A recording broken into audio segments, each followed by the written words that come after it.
قل يا عبادي الذين أسرفوا على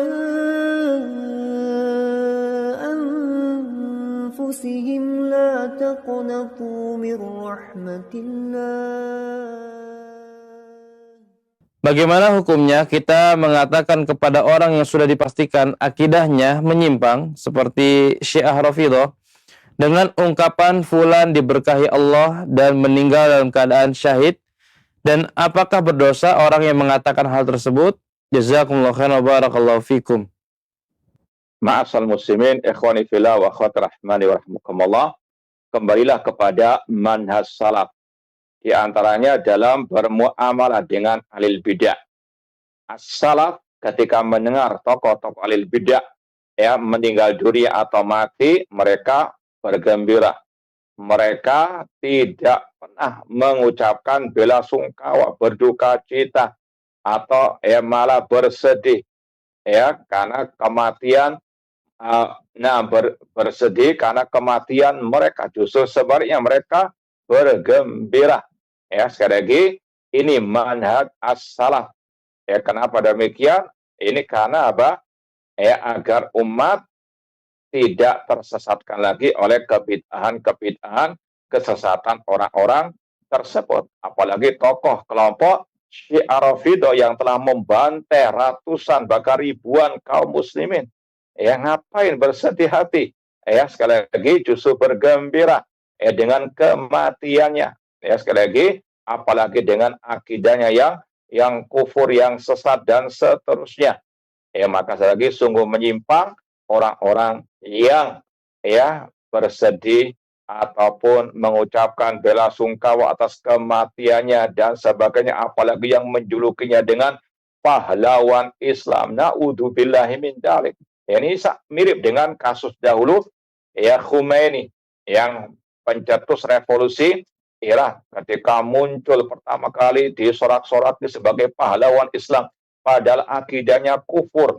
Ini saya sekaligus mau menunjukkan kepada umat, ini salah satu buku Khomeini, pencetus revolusi Iran. Dalam bukunya ini kita mau tunjukkan bagaimana kekufurannya. Maka tidak aneh kalau ulama sekelas Syekh Abdul Aziz bin Baz mengkafirkannya, dan sudah kita posting ucapan beliau. Karena memang ucapannya luar biasa kufurnya. Dan sekali lagi Syekh Abdul Aziz bin Baz, ulama besar Ahlussunnah, layak punya wewenang mengkafirkannya. Ini sekali lagi bukunya Kashful Asrar, karya, kalau tulisannya sini, Ruhullah Al-Khomeini, cetakan Amman, Darul Amman, halaman 155.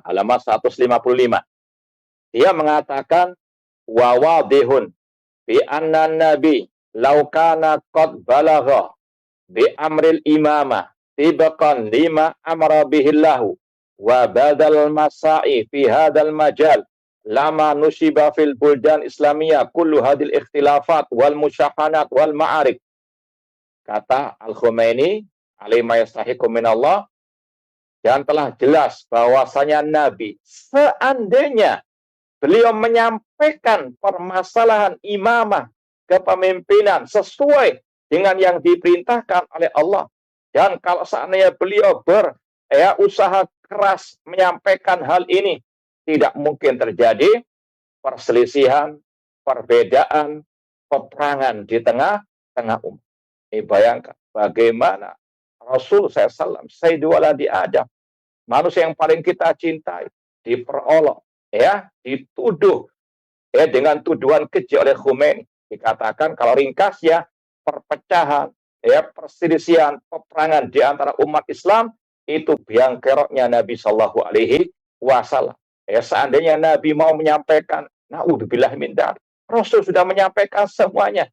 Cuma ini sekali lagi tuduhan dusta seorang Khomeini kepada Rasul Shallallahu Alaihi Wasallam. Makanya mereka ketika mengaku cinta Nabi, cinta Al-Bait, itu dusta semuanya. Kadzabun, dajjalun. Bahkan juga di halaman 176 bagaimana dia menuduh Umar bin Khattab kafir. Wa tusyiru kutubut tarikh anna hadzal kufra sadara an Umar bin Khattab. dan kitab-kitab sejarah katanya mengisyaratkan bahwasanya kekufuran ini muncul dari Umar bin Khattab. Na'udzubillahi min dzalik.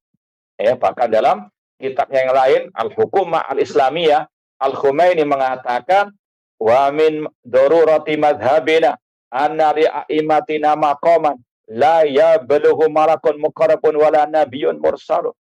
Ya, bahwasanya di antara ajaran mazhab kami yaitu Syiah Rafidhah, kami memiliki imam-imam yang memiliki kedudukan yang lebih tinggi daripada malaikat, yang lebih tinggi daripada Rasul. Na'udzubillahi min dzalik.